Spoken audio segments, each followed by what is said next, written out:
Je vais vous lire le chapitre 3 de l'Ingénu de Voltaire, le Huron nommé l'Ingénu converti. Monsieur le prieur, voyant qu'il était un peu sur l'âge et que Dieu lui envoyait un neveu pour sa consolation, se mit en tête qu'il pourrait lui résigner son bénéfice s'il réussissait à le baptiser et à le faire entrer dans les ordres. L'ingénu avait une mémoire excellente. La fermeté des organes de Basse-Bretagne, fortifiés par le climat du Canada, avait rendu sa tête si vigoureuse que, quand on frappait dessus, à peine le sentait-il, et quand on gravait dedans, rien ne s'effaçait. Il n'avait jamais rien oublié.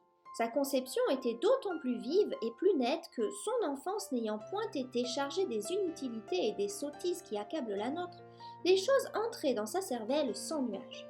Le prieur résolut enfin de lui faire lire le Nouveau Testament. L'ingénu le dévora avec beaucoup de plaisir, mais ne sachant ni dans quel temps ni dans quel pays toutes les aventures rapportées dans ce livre étaient arrivées, il ne douta point que le lieu de la scène ne fût en Basse-Bretagne, et il jura qu'il couperait le nez et les oreilles à Caïphe, à Pilate, si jamais il le rencontrait ces marauds-là. Son oncle, charmé de ses bonnes dispositions, le mit au fait en peu de temps. Il loua son zèle, mais il lui apprit que ce zèle était inutile, attendu que ces gens-là étaient morts il y avait environ 1690 années. L'ingénu sut bientôt presque tout le livre par cœur. Il proposait quelquefois des difficultés qui mettaient le prieur fort en peine.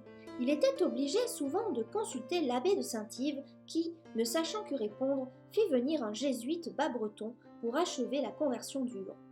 Enfin la grâce opéra. L'ingénu promit de se faire chrétien. Il ne douta pas qu'il ne dût commencer par être circoncis. Car, disait-il, je ne vois dans le livre qu'on m'a fait lire qu'un seul personnage qui ne l'ait été. Il est donc évident que je dois faire le sacrifice de mon prépuce. Le plus tôt c'est le mieux. Il ne délibéra point. Il envoya chercher le chirurgien du village et le pria de lui faire l'opération, comptant réjouir infiniment mademoiselle de Kercabon et toute la compagnie quand une fois la chose serait faite. Le frater, qui n'avait point encore fait cette opération, en avertit la famille, qui jeta les hauts cris. La bonne Kercabon trembla que son neveu, qui paraissait résolu et expéditif, ne se fit lui-même l'opération très maladroitement et qu'il n'en résulta de tristes effets auxquels les dames s'intéressent toujours par bonté d'âme. Le prieur redressa les idées du Huron. Il lui remontra que la circoncision n'était plus de mode, que le baptême était beaucoup plus doux et plus salutaire, que la loi de grâce n'était pas comme la loi de rigueur.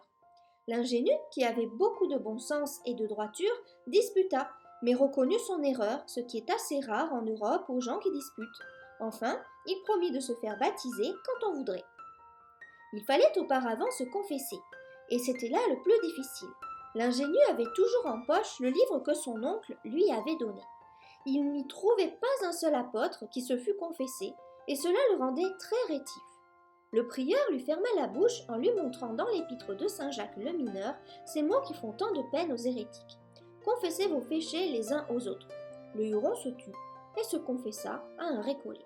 Quand il eut fini, il tira le récollet du confessionnal et, saisissant son homme d'un bras vigoureux, il se mit à sa place et le fit mettre à genoux devant lui. Allons, mon ami, il est dit, confessez-vous les uns aux autres. Je t'ai compté mes péchés, tu ne sortiras pas d'ici que tu ne m'aies compté les tiens.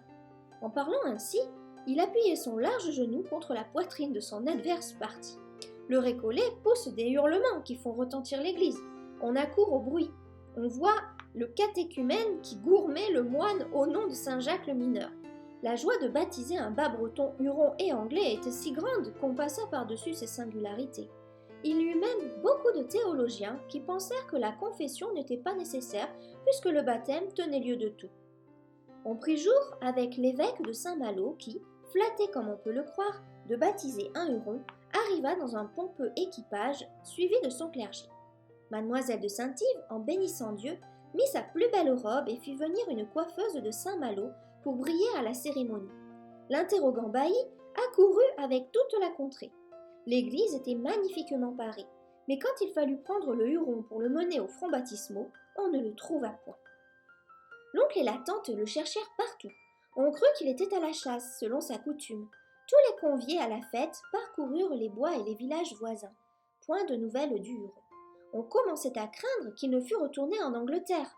On se souvenait de lui avoir entendu dire qu'il aimait fort ce pays-là. Monsieur le prieur et sa sœur étaient persuadés qu'on n'y baptisait personne, et tremblaient pour l'âme de leur neveu. L'évêque était confondu et prêt à s'en retourner.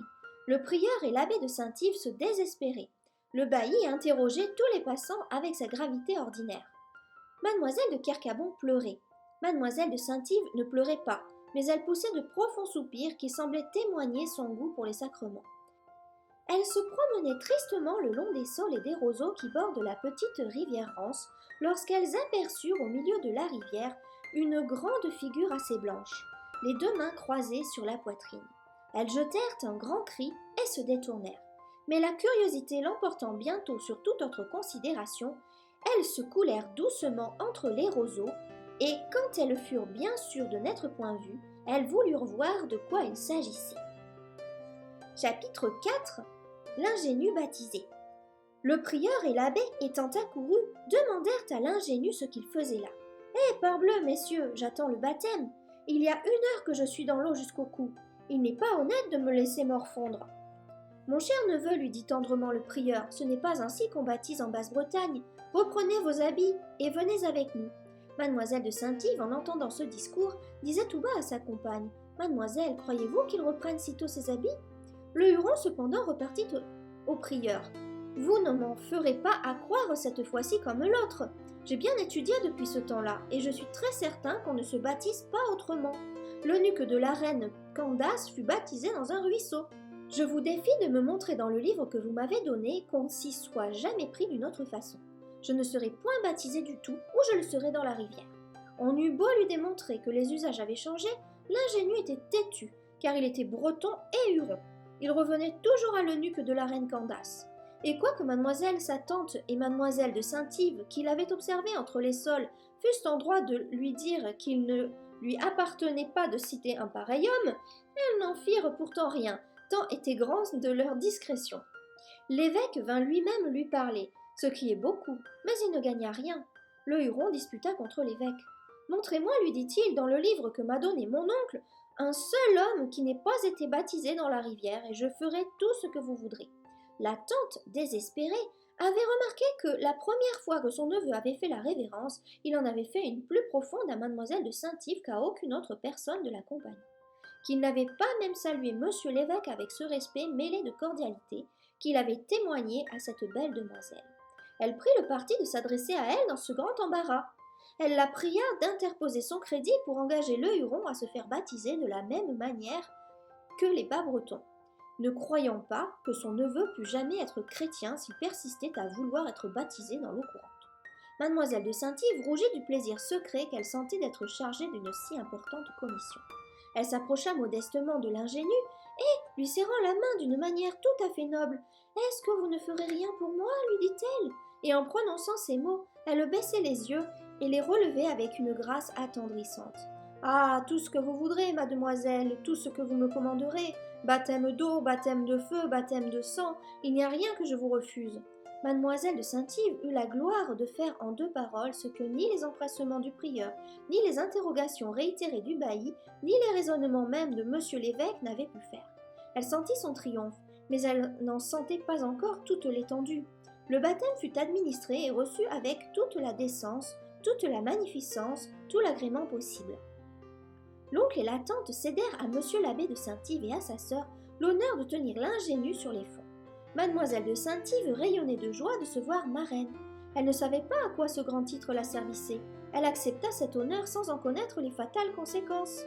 Comme il n'y eut jamais de cérémonie qui ne fût suivie d'un grand dîner, on se mit à table au sortir du baptême. Les goguenards de Basse-Bretagne dirent qu'il ne fallait pas baptiser sans vin. Monsieur le prieur disait que le vin, selon Salomon, réjouit le cœur de l'homme. Monsieur l'évêque ajoutait que le patriarche Judas devait lier son ânon à la vigne et tremper son manteau dans le sang du raisin, et qu'il était bien triste qu'on en pût faire autant en Basse-Bretagne, à laquelle Dieu a dénié les vignes. Chacun tâchait de dire un bon mot sur le baptême de l'ingénu, et des galanteries à la marraine. Le bailli, toujours interrogant, demandait au Huron s'il serait fidèle à ses promesses. « Comment voulez-vous que je manque à mes promesses ?» répondit le Huron, « puisque je les ai faites entre les mains de mademoiselle de Saint-Yves. » Le Huron s'échauffa. Il but beaucoup à la santé de sa marraine. « Si j'avais été baptisé de votre main, dit-il, je sens que l'eau froide qu'on m'a versée sur le chignon m'aurait brûlé. » Le bailli trouva cela trop poétique, ne sachant pas combien l'allégorie est familière au Canada. Mais la marraine en fut extrêmement contente. On avait donné le nom d'Hercule au baptisé. L'évêque de Saint-Malo demandait toujours quel était ce patron dont il n'avait jamais entendu parler. Le jésuite, qui était fort savant, lui dit que c'était un saint qui avait fait 12 miracles. Il y en avait un 13e qui valait les 12 autres, mais dont il ne convenait pas à un jésuite de parler. C'était celui d'avoir changé 50 filles en femmes en une seule nuit. Un plaisant qui se trouvait là releva ce miracle avec énergie. Toutes les dames baissèrent les yeux et jugèrent à la physionomie de l'ingénu qu'il était digne du saint dont il portait le nom. Vous pouvez recevoir mon analyse complète de cette œuvre en cliquant sur le lien correspondant dans la description en dessous de cette vidéo.